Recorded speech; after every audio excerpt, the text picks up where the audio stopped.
आपका स्वागत है हमारे चैनल पर। आज हम लोग बात करेंगे साइबर अपराध से संबंधित अति महत्वपूर्ण प्रश्नों के बारे में। यह प्रश्न आपके आने वाले एग्जाम के लिए काफ़ी इम्पोर्टेंट है। तो चलिए स्टार्ट करते हैं अपने पहले प्रश्न के साथ।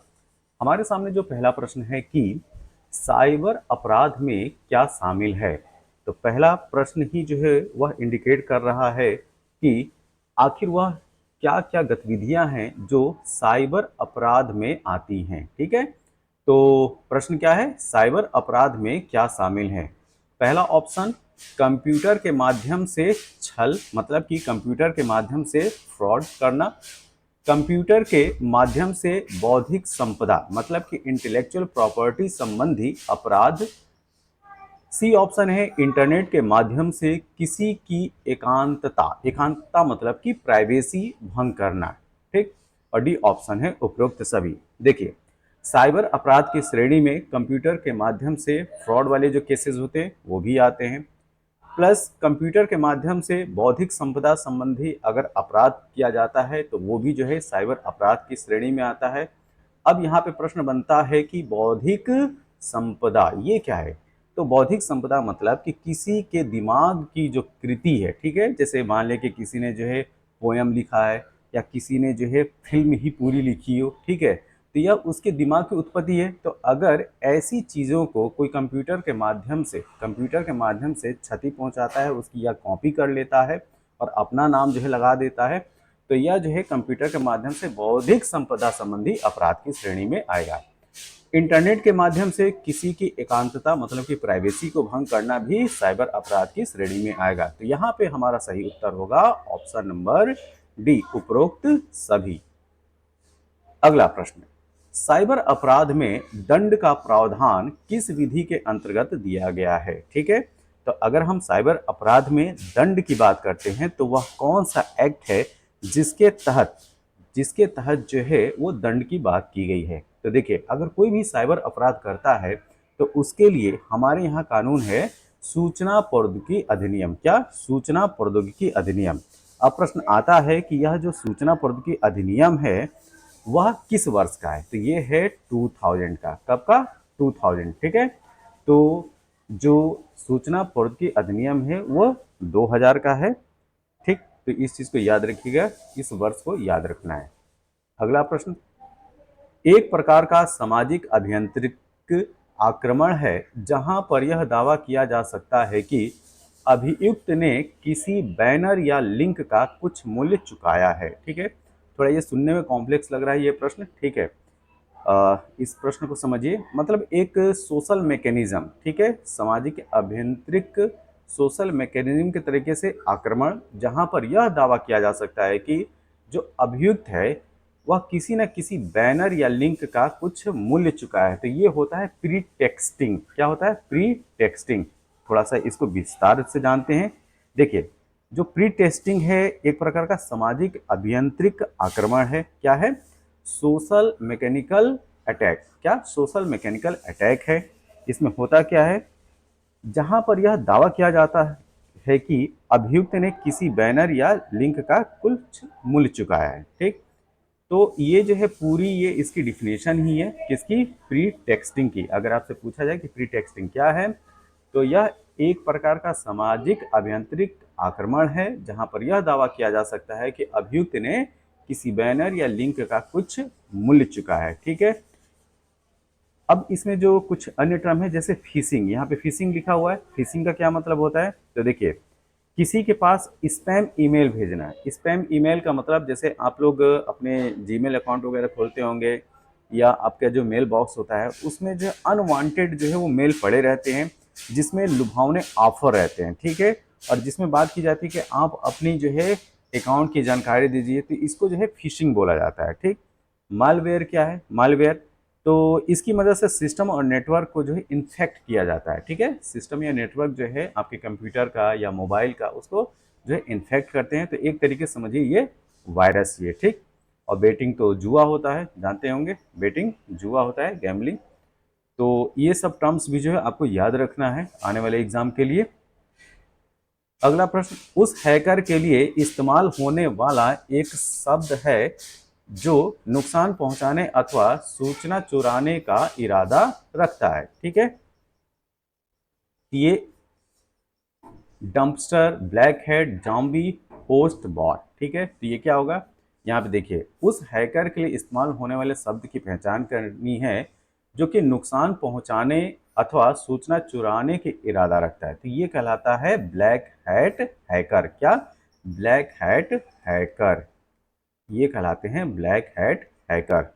अब थोड़ा सा जानेंगे कि आखिर ब्लैक हैट हैकर और होता क्या है। तो देखिए ब्लैक हैट हैकर जो है ऐसा व्यक्ति जो कंप्यूटर की सुरक्षा कमजोरियों को ढूंढने का प्रयास करता है। ठीक है, जिससे कि जो है कंप्यूटर में इंपॉर्टेंट जो इंफॉर्मेशन है, ठीक है, उसका लाभ उठाया जा सके। तो व्यक्तिगत वित्तीय लाभ या जो अन्य दुर्भावनापूर्ण कारणों के लिए उसका फायदा उठाता है। तो यह क्या कहलाएगा? ब्लैक हैट हैकर कहलाएगा।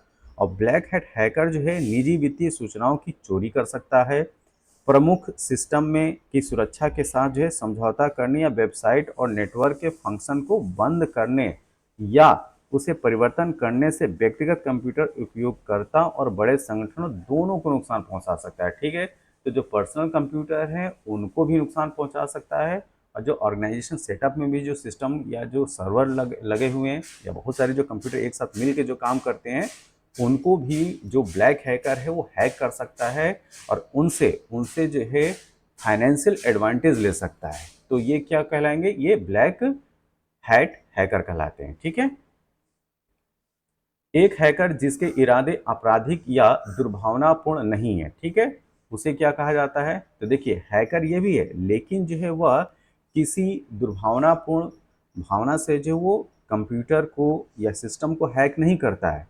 वह जो है किसी विशेष परिस्थितियों में इंपॉर्टेंट जानकारी लेने के लिए जो है उसको जो है वो लगाया जाता है। तो इस प्रकार के जो हैकर होते हैं उनको व्हाइट हैट हैकर बोलते हैं। क्या?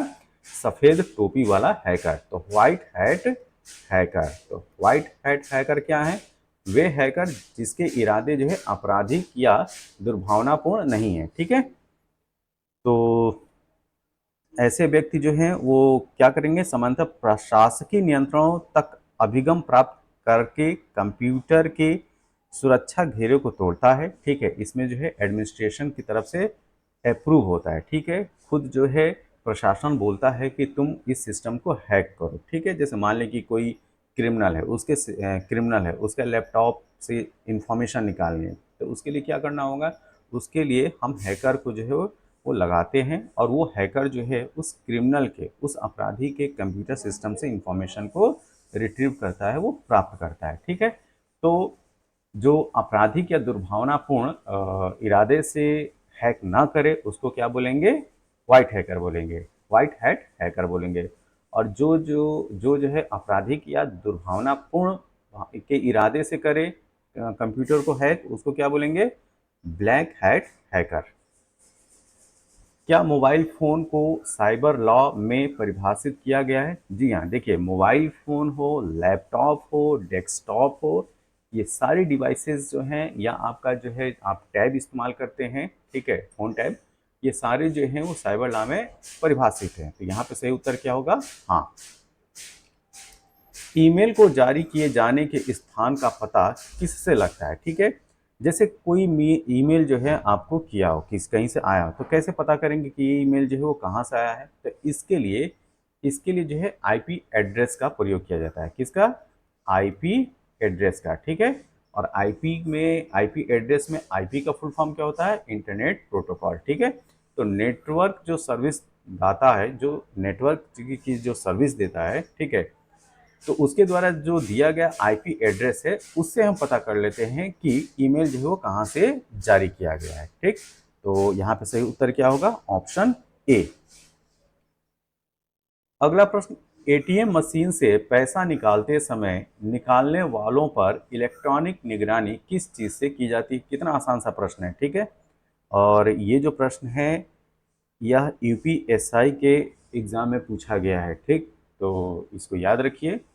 तो देखिए जब भी आप लोग एटीएम में जाते होंगे आप पैसा निकालने के लिए, ठीक है, तो आप देखे होंगे कि एक सीसीटीवी लगा होता है। ठीक, तो निगरानी रखने के लिए क्या लगा होता है? सीसीटीवी। अब यहाँ पे जो है इस प्रश्न से आपको क्या याद रखना है, सीसीटीवी का फुल फॉर्म क्या होता है। तो सीसीटीवी का फुल फॉर्म क्या है, क्लोज्ड सर्किट टीवी। क्या, closed circuit TV, close circuit TV. ठीक, तो यहाँ पे सही उत्तर क्या हो गया, ऑप्शन ए। ये जो क्वेश्चन है वो थोड़ा सा करंट अफेयर से संबंधित है।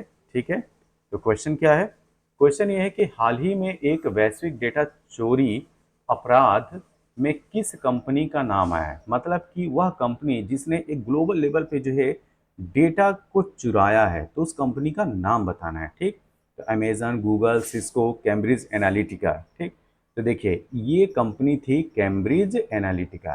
क्या, कैम्ब्रिज एनालिटिका।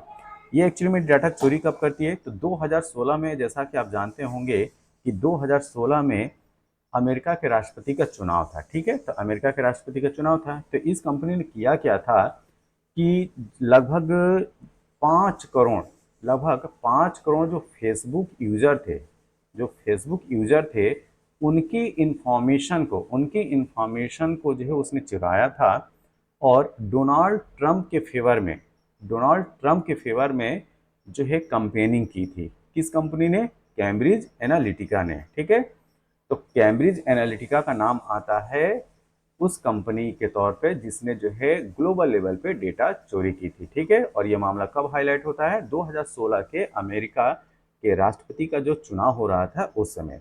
क्या करती है, फेसबुक के जो 5 करोड़ लगभग जो यूजर्स थे उनकी इंफॉर्मेशन को रिट्रीव करती है, मतलब कि उनकी व्यक्तिगत जानकारी लेती है और उनको इन्फ्लुएंस करती है डोनाल्ड ट्रंप के फेवर में वोटिंग के लिए। ठीक है, अगला प्रश्न, ये प्रश्न जो है वो देखने में काफी बड़ा है लेकिन बहुत ही आसान है। ठीक है, तो आराम से इस प्रश्न को जो है आप पढ़िए।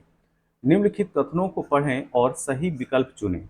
नीचे दिए गए कथनों में साइबर अपराध के संदर्भ में कौन सा कथन सही या गलत है, ये आपको बताना है। ठीक है, तो यहाँ पे 4 स्टेटमेंट दिए हुए हैं, 1, 2, 3 एंड 4। ठीक है, तो पहला स्टेटमेंट क्या है, साइबर अपराध से बचने रोकने के लिए फायर वॉल का इस्तेमाल किया जाता है। तो देखिए, जो भी अनवांटेड चीज़ें आपके कंप्यूटर पे या आपके लैपटॉप में आने वाली होती हैं, उसकी सुरक्षा के लिए, उससे सुरक्षा के लिए जो है वो फायरवॉल सिस्टम लगाया जाता है। ठीक है, तो पहला तो ऑप्शन सही हो गया कि साइबर अपराध से बचने या रोकने के लिए फायरवॉल का इस्तेमाल किया जाता है। तो पहला ऑप्शन तो ये सही है। तो यहाँ पे ए बी सी डी में देखिए, ए और बी दोनों में क्या है, पहले को गलत बताया है, तो ए और बी तो नहीं होगा। अब बचा सी और डी। सी और डी में देखते हैं। दूसरा देखिए, साइबर अपराध से बचने रोकने के लिए एंटीवायरस सर्वर का इस्तेमाल किया जाता है। ये सभी जानते हैं कि एंटीवायरस का हम लोग उपयोग करते हैं ना, किससे, जिससे कि जो है साइबर अपराध, ठीक है, मतलब कि आपके मोबाइल को कोई हैक ना कर सके या आपके कंप्यूटर लैपटॉप को हैक ना कर सके, आपकी जो इम्पोर्टेंट इंफॉर्मेशन है लैपटॉप में, डेस्कटॉप में और आपके मोबाइल में, उसको कोई ले ना सके। ठीक है, तो इसके लिए जो है हम एंटीवायरस जो है वो यूज़ करते हैं, या आपका जो सिस्टम है वो अच्छी तरीके से काम करे उसके लिए भी एंटीवायरस यूज़ किया जाता है। ठीक है, कोई वायरस जो है अटैक ना कर सके, जिससे आपकी व्यक्तिगत जो इन्फॉर्मेशन है, आपकी जो प्राइवेसी है वो जो है वो भंग हो सके। ठीक है, तो इसके लिए हम क्या इस्तेमाल करते हैं, एंटीवायरस। तो जो दूसरा स्टेटमेंट है ये भी क्या है, सही है। तो साइबर अपराध से बचने के लिए एंटीवायरस सर्वर का इस्तेमाल किया जाता है। तो अब क्या हो गया, ऑप्शन सी देखिए, ऑप्शन सी में पहला सही और दूसरा सही। ठीक, ऑप्शन डी में पहला तो सही था लेकिन दूसरा गलत है। ठीक, तो इस हिसाब से क्या, ना तो ए सही है, ना तो बी सही है, ना तो डी सही है। ठीक, तो बचा क्या, ऑप्शन नंबर सी। ठीक, तो साइबर अपराध से बचने और या रोकने के लिए राउटर का इस्तेमाल किया जाता है। देखिए, राउटर का काम जो होता है नेटवर्क को जो है वो दूर तक फैलाने का काम होता है। ठीक है, इसका जो है साइबर अपराध को रोकने से कोई मतलब नहीं होता है। ठीक, तो जो तीसरा स्टेटमेंट है वो है गलत। साइबर अपराध से बचने या रोकने के लिए इंट्रूजन डिटेक्शन सिस्टम का इस्तेमाल किया जाता है। जी हाँ, आईडीएस, आईडीएस का भी नाम याद रखिएगा, आईडीएस का प्रयोग किया जाता है। ठीक, इंट्रूजन डिटेक्शन सिस्टम का प्रयोग किया जाता है साइबर अपराध से बचने या उसको रोकने के लिए। तो यहाँ पे हमारा सही उत्तर हो गया ऑप्शन सी। सूचना तकनीकी अधिनियम जिसका जिक्र अभी हम लोगों ने किया था, ठीक है। तो जो आईटी एक्ट है इसको शॉर्ट फॉर्म में आईटी एक्ट बोलते हैं। क्या बोलते हैं? IT act, information technology act. कब का है? 2000 का। तो सूचना तकनीकी अधिनियम 2000 की धारा 66F, इसका नाम एकदम रट जाइए, ठीक है। तो उसका जो 66F के अंतर्गत साइबर आतंकवाद के कृत्यों, मतलब कि साइबर टेररिज्म के जो काम है कि अपराध के लिए दंड क्या है। मतलब कि यहाँ पे ये बात की जा रही है कि जो साइबर टेररिज्म है उसको जो है डिफाइन किया गया है सूचना तकनीकी अधिनियम आईटी एक्ट 2000 की धारा 66F में। और उसमें जो है दंड की बात की गई है। किसके लिए? साइबर आतंकवाद के कृत्यों के लिए। तो आपको बताना है कि सूचना तकनीकी अधिनियम 2000 की धारा 66F के अंतर्गत साइबर आतंकवाद के कृत्यों के अपराध के लिए दंड क्या है। तो इसके लिए दंड है उम्र कैद, ठीक है। उम्र कैद की बात की गई है किसमें? सूचना तकनीकी अधिनियम 2000 की धारा 66F के अंतर्गत। और किस कृत्य के लिए? साइबर आतंकवाद के कृत्यों के लिए, ठीक है। इसको ध्यान में रखिए। अब इसमें जो कुछ प्रमुख बातें हैं 66F में, उसको भी जो है जान लीजिए। तो देखिए 66F के अनुसार दंड का प्रावधान जो है यह है कि कोई भारत की एकता, अखंडता, सुरक्षा या संप्रभुता को भंग करने की कोशिश करता है तो उसको जो है उम्र कैद की सजा होगी, ठीक है। तो इसके लिए व्यक्ति क्या कर सकता है? तो यह किसी अधिकृत व्यक्ति को कंप्यूटर के इस्तेमाल से रोकता हो या रोकने का कारण बना हो, या बिना अधिकार के या अपने अधिकार का अतिक्रमण कर कंप्यूटर के प्रयोग का कोशिश करता है। तीसरा है कंप्यूटर के वायरस जैसी कोई ऐसी चीज डालता है या डालने की कोशिश करता है जिससे लोगों की जान का खतरा हो या खतरा पैदा होने की आशंका भी हो। तो इस कंडीशन में भी सूचना तकनीकी अधिनियम 2000 की धारा 66F के तहत उम्र कैद की बात कही गई है।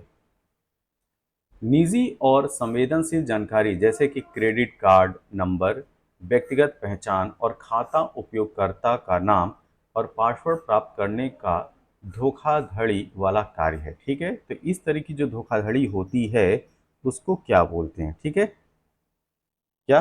फिर से समझिए। निजी और संवेदनशील जानकारी जैसे कि क्रेडिट कार्ड का नंबर पता कर लेना, व्यक्तिगत पहचान और खाता उपयोगकर्ता नाम और पासवर्ड प्राप्त करने का जो धोखाधड़ी वाला कार्य है वह किसके अंतर्गत आता है? तो ये आता है फिशिंग के अंतर्गत, ठीक है। तो फिशिंग मतलब अगर बात की जाए तो फिशिंग इन जनरल टर्म में क्या होता है? मछली पकड़ना। तो मछली कैसे पकड़ते हैं? जाल में फंसा के, ठीक है। तो आप लोगों ने देखा भी होगा कि आप लोग के मोबाइल पे जो है इस तरह के कॉल आते हैं या इस तरीके से जो मैसेजेस आते हैं जिसमें आपकी व्यक्तिगत जानकारी जैसे क्रेडिट कार्ड नंबर हो गया, व्यक्तिगत पहचान हो गया, खाता उपयोगकर्ता जो हैं, जो भी अकाउंट यूजर्स हैं उनका नाम और पासवर्ड जो है वो मांगते हैं। या कभी कभी होता है कि एक इस तरह से भी कॉल आते हैं कि आपने जो है इतने लाख की या इतने करोड़ की जो आपने लॉटरी जीता है, आपके पास एक मैसेज आएगा, ठीक, उसमें ओटीपी पूछा जाएगा तो आप जो है ओटीपी बताएंगे, ठीक है। ओटीपी बताएंगे। तो इस तरह के जो है फ्रॉड वाले जो है मैसेज आते हैं, ये जो है फिशिंग के अंतर्गत आता है। किसके अंतर्गत आता है? फिशिंग। अगला प्रश्न, एक प्रकार का साइबर अपराध है, ठीक है। तो यहाँ पे जो खाली स्थान दिया है उसमें ये जो चार ऑप्शन है ए बी सी डी, उसमें से क्या अप्रोप्रिएट होगा उसको भरना है, ठीक है। तो एक प्रकार का साइबर अपराध है जिसका उपयोग साइबर अपराधी एक सिस्टम या नेटवर्क प्रतिबंधित करने के लिए करते हैं, ठीक है। तो यह कौन सा अपराध है? ये है ऑप्शन ए, डिस्ट्रीब्यूटेड डिनायल या वितरित इनकार ऑफ सर्विस, ठीक है। तो डिनाइल ऑफ सर्विस इसको जो है डीओएस, ठीक, डीओएस या डिस्ट्रीब्यूटेड डिनाइल, तो डीडीओएस के नाम से भी जाना जाता है, ठीक है। तो ये आखिर में है क्या? तो इसमें जो है जो रियल यूजर है उसको अपना नेटवर्क, अपना सिस्टम जो है यूज करने के लिए जो है वो प्रतिबंधित कर दिया जाता है, ठीक। तो ये करते कहते हैं एक्स्ट्रा ट्रैफिक क्रिएट करके इनके आगे, ठीक, इनके आगे आ जाते हैं तो जो रियल यूजर है वह जो है अपना काम जो है एक्सेस कर ही नहीं पाता है। तो इस कंडीशन को जो है बोलते हैं DDoS। तो DDoS मतलब distributed denial of service attack क्या है? एक प्रकार का साइबर अपराध है जिसका उपयोग साइबर अपराधी एक सिस्टम या नेटवर्क प्रतिबंधित करने के लिए करता है। तो जो रियल यूजर है वो अपना सिस्टम या नेटवर्क को जो है यूज ही नहीं कर पाता है, ठीक है। तो इसको क्या बोलेंगे? डिनायल ऑफ सर्विस, मतलब कि जो आप सेवा लेना चाहते हैं उससे मना कर देना, ठीक। तो ऑप्शन ए जो है उसको याद रखिए। अगला प्रश्न, निम्नलिखित में से किसे सेवा से वंचित, ठीक है, अभी हमने जाना डिनायल ऑफ सर्विस अपराध माना जाता है, ठीक है। तो डिनायल ऑफ सर्विस जो है अपराध किस कंडीशन में माना जाता है? देखिए, नेटवर्क पर उपयोगकर्ताओं की भरमार होना जिससे वैध नेटवर्क ट्रैफिक रुक जाए, ठीक है। तो जो रियल में जो जाना चाहते हैं वो जा ही ना पाए या अपनी सर्विस को एक्सेस ही नहीं कर पाए, ठीक है, अपनी सेवा को वो प्राप्त ही ना कर पाए। तो इस तरह की जो गतिविधि होती है उसको बोलते हैं DOS, ठीक है, डिनायल ऑफ सर्विस या सेवा से वंचित। तो पहला तो ऑप्शन सही है। तो नेटवर्क पर उपयोगकर्ताओं की भरमार होना मतलब कि इतने यूजर्स, अनवांटेड यूजर्स बढ़ा दीजिए कि जो रियल यूजर्स है वो अपनी सर्विस को जो है वो सर्विस जो है वो ले ही ना पाए, ठीक। तो नेटवर्क पर उपयोगकर्ताओं की भरमार होना जिससे वैध नेटवर्क ट्रैफिक रुक जाए। दूसरा, इंटरनेट कनेक्शन में बाधा डालना, ठीक है, इंटरनेट कनेक्शन को जो है वो डिस्टर्ब कर दिया जाए, तब भी जो है जो रियल यूजर है वो अपनी सर्विस को जो है वो नहीं प्राप्त कर सकता। तो यहाँ पे दोनों के दोनों ऑप्शन जो है वो सही हैं, ठीक। अब सी देखिए, जानबूझकर कंप्यूटर सिस्टम में कोई वायरस डालना। देखिए, वायरस डालना जो है यह DOS के अंतर्गत नहीं आता है, ठीक है। तो नेटवर्क को किसी तरीके से जो है बाधित कर देना या जिससे जो है या इंटरनेट कनेक्शन को जो है बाधा डालना, ये जो है वो DOS के अंतर्गत आता है, जिससे जो रियल यूजर है वो अपनी सर्विस को नहीं अवेल कर पाता है, ठीक है, अपनी सेवा से वो वंचित हो जाता है। तो यहाँ पे सही उत्तर क्या होगा? ए और बी, ऑप्शन नंबर बी। अगला प्रश्न, यहाँ पे जो है खाली स्पेस है और इसमें जो चार ऑप्शन है A B C और D, और इसमें से इन चार ऑप्शन में से करेक्ट जो है आपको भरना है, ठीक है। एक प्रकार का साइबर अपराध हमला है जहां पर साइबर अपराधी नेटवर्क को नष्ट करने के लिए व्यर्थ ट्रैफिक से वेबसाइट को भरते हैं, ठीक है। फिर वही रिपीटेड क्वेश्चन है, अगर एक बार आपने इसको समझ लिया तो फिर जो है इस तरह के प्रश्न को आप आराम से कर लेंगे। तो ये क्या है? Distributed denial of service attack, ठीक है। तो जैसे मैंने फिर जैसे पीछे मैंने बनाया था कि जैसे मान लें कि ये जो है रियल यूजर है वो इस तरीके से रास्ते से जाना चाहता है, लेकिन इसके रास्ते में जो है अनवांटेड जो है वो ट्रैफिक क्रिएट कर दिया जाए, ठीक है, बाधा उत्पन्न कर दिया जाए, तो क्या ये आगे बढ़ पाएगा? आगे नहीं बढ़ पाएगा, ठीक है। और इसकी जो सर्विस सेवा जो है वो नहीं जो है वो सर्विस जो है वो नहीं ले पाएगा, ठीक है। तो इस सी को क्या बोलेंगे? सर्विस से वंचित कर देना या सेवा से वंचित कर देना, ठीक है। तो सेवा से वंचित करना मतलब कि डिनायल ऑफ सर्विस, और इस तरह का अटैक क्या कहलाएगा? Distributed denial of service attack, ठीक। तो ये जो प्रश्न जो पूछा गया है वही इसकी परिभाषा भी है, क्या? कि एक प्रकार का साइबर अपराध हमला है जहां साइबर अपराधी नेटवर्क को नष्ट करने के लिए व्यर्थ ट्रैफिक से वेबसाइट को भरते हैं, ठीक। ऑप्शन बी इसका सही उत्तर है।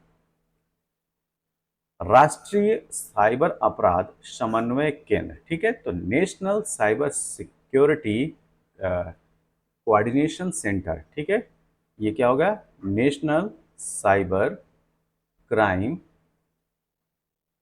कोऑर्डिनेशन सेंटर, ठीक है, नेशनल साइबर क्राइम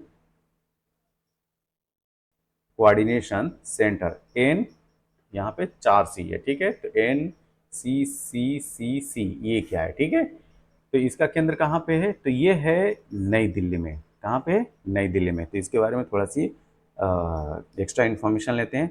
तो देखिए, इसकी स्थापना जो है मतलब कि राष्ट्रीय साइबर अपराध समन्वय केंद्र जो है वो नई दिल्ली में स्थित है, और इसकी स्थापना की जाती है 2018 में। कब की जाती है? 2018 में। आप जो है वर्ष भी याद रखिए, कभी कभी वर्ष भी पूछा जाता है, ठीक है। और इसका काम क्या है? इसका काम है कि यह जो है योजना व्यापक और समन्वित तरीके मतलब कि कोऑर्डिनेशन से समन्वित तरीके से सभी प्रकार के साइबर अपराध से निपटने के लिए स्थापित किया गया है। क्या? National cyber crime coordination centre, ठीक है, राष्ट्रीय साइबर अपराध समन्वय केंद्र।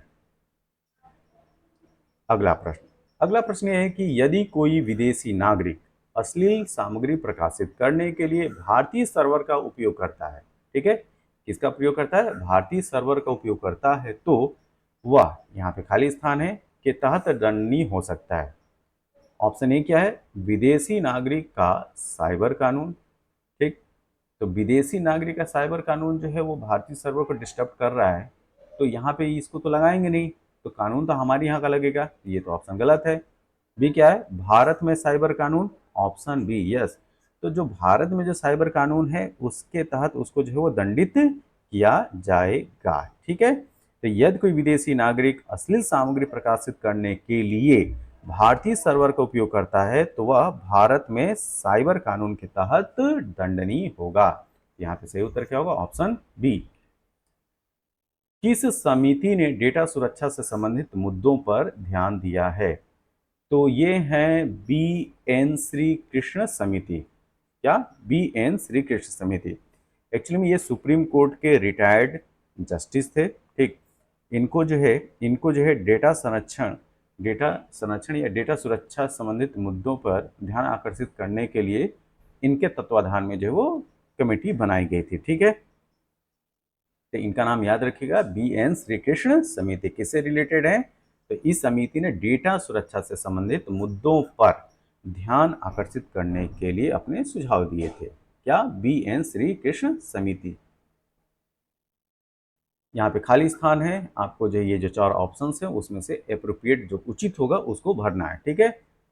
एक प्रकार का साइबर अपराध है जिसमें बहुत अधिक संख्या में उपयोगकर्ताओं को अवांछित थोक संदेश अंधाधुंध भेजे जाते हैं, ठीक है। तो इस तरह के जो मैसेजेस आपके भी मोबाइल या आपके कंप्यूटर लैपटॉप पे आते हैं, तो इस तरह के जो अनवांटेड जो मैसेजेस आते रहते हैं जिनका कोई मतलब नहीं होता है, ठीक है, फ्रॉड के लिए, जालसाजी के लिए जो है वो भेजे जाते हैं, तो इसको बोलते हैं स्पैमिंग। क्या बोलते हैं? स्पैमिंग, ठीक है। तो ये भी क्या साइबर अपराध की श्रेणी में आएगा? तो जी हाँ, स्पैमिंग भी साइबर अपराध है, ठीक है। तो यहाँ पे जो भी ये टर्म है जैसे साइबर स्टॉकिंग, प्लेगरिज्म मतलब साहित्यिक चोरी, जालसाजी मतलब फिशिंग, स्पैमिंग, सारे जो है वो साइबर अपराध के अंतर्गत ही आते हैं, ठीक है।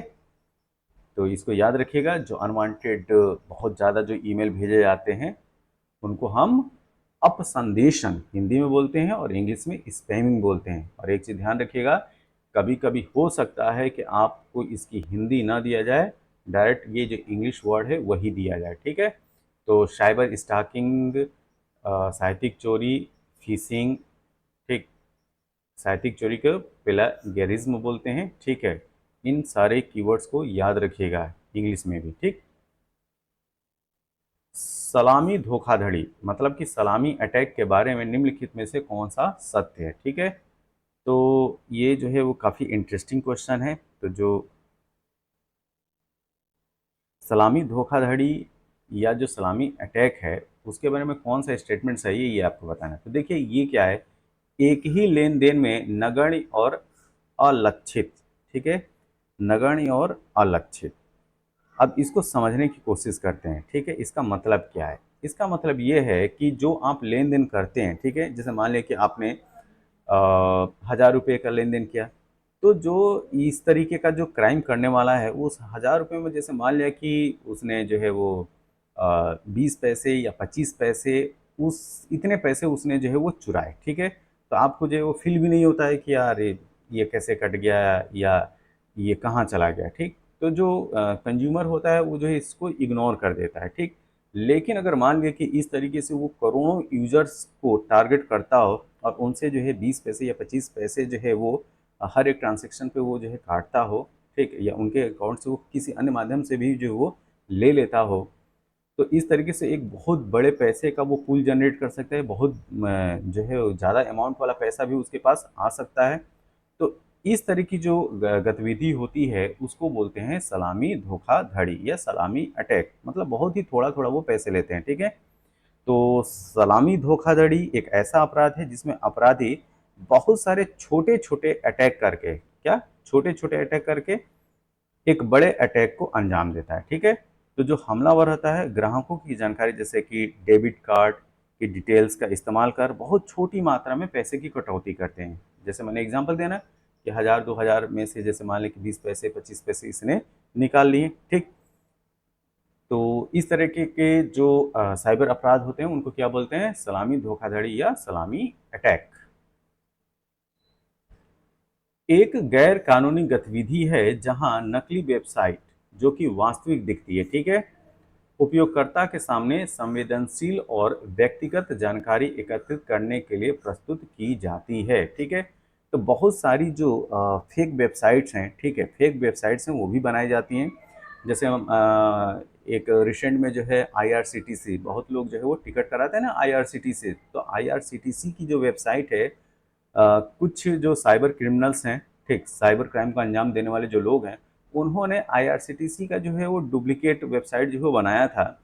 तो जो यूजर्स हैं उनको लगा कि यार ये तो रियल वाली जो है आईआरसीटीसी की वेबसाइट है, वहाँ पे ट्रेन की बुकिंग करो, पेमेंट कर दो, ठीक, लेकिन पता चला कि उनकी पेमेंट जो है वो आईआरसीटीसी के पास न जाकर कहीं और जा रहा है। ठीक, तो इस तरह के भी जो है अपराध देखने को मिलते हैं, तो इसको क्या बोलते हैं ये बताना है। ठीक है, तो यहाँ पे जो कीवर्ड्स दिए गए हैं उनमें आपको बताना है। ठीक, तो नेपोटिज्म, फिशिंग, डेस्पोटिज्म, प्लेगरिज्म। ठीक है, तो आप अगर इसकी हिंदी देखो तो इस तरह का जो काम है आपको क्या लगता है, फ्रॉड वाला काम लगता है ना, जालसाजी वाला, मतलब कि झूठी चीज़ दिखा के आपको फंसा लेना। तो यहाँ पे सही उत्तर क्या होगा, जालसाजी।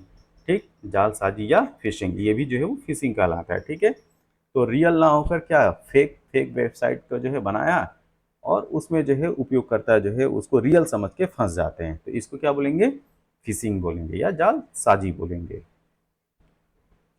इंटरनेट पर खाली स्थान है, ठीक है, उसमें जो है आपको करेक्ट आंसर भरना है। साइबर अपराधियों को अपराध के आरोप से उचित संरक्षण प्रदान करता है। तो देखिए साइबर अपराध से अपराधियों को जो उचित संरक्षण प्रदान करता है इंटरनेट पर, उसको क्या बोलते हैं, ये कहलाता है एनोनिमिटी। क्या, एनोनिमिटी मतलब कि अनामिकता। क्या, अनामिकता। अब इसको जानेंगे कि आखिर ये चीज़ होती क्या है। देखो, इंटरनेट पर एनोनिमिटी या अनामिकता साइबर अपराधियों को अपराध के आरोप से एक संरक्षण प्रदान करता है, क्योंकि इसमें जो हैकर द्वारा किए गए जो उन्नत या जो सटीक हमलों के संबंध में ये ज्ञात करना या ये पता करना कठिन हो जाता है कि ये हमला जो है किसी विशिष्ट अभिकर्ता, ठीक है, डेजिग्नेट या देश या गैर राज्य के साइबर अपराधी द्वारा किए गए थे। तो इस तरीके से इंटरनेट पर अगर किसी साइबर अपराधी को संरक्षण प्राप्त होता है तो ये चीज़ कहलाती है एनोनिमिटी। क्या, एनोनिमिटी या हिंदी में बोलेंगे अनामिकता। अनामिकता। साइबर अश्लीलता मतलब कि पोर्नोग्राफी का कारण बनने वाली सामग्री के लिए सामग्री की प्रकृति होगी। ठीक है, यहाँ पे आपको बताना है जो सामग्री का जो नेचर होगा वो कैसा होगा। जिस सामग्री को प्रकाशित या प्रसारित किया जाता है वह एक कामुक हो। ठीक है, पहला ऑप्शन, ये तो बिल्कुल सही है। ठीक है, ये सही है ऑप्शन ए। सामग्री कामुक अभिलाषा के लिए अपील करती हो। ठीक है, अगर वो अपीलिंग भी है तो भी जो है यह साइबर अश्लीलता का कारण के अंतर्गत रखी जाएगी और ये भी जो है वो अपराध है। ठीक है, तो बी ऑप्शन भी सही है। सामग्री के प्रभाव के कारण किसी भी व्यक्ति के बिगड़ने और भ्रष्ट होने की कम संभावना। यार अगर इस तरह की सामग्री है तो व्यक्ति के बिगड़ने और भ्रष्ट होने की संभावना कम थोड़ी नहीं, को तो ज़्यादा होगी ना। तो सी क्या है, सी गलत है। सही क्या क्या है, ए और बी। ठीक है, ए और बी जो है वो सही है, तो हमारा सही उत्तर क्या होगा, ऑप्शन डी।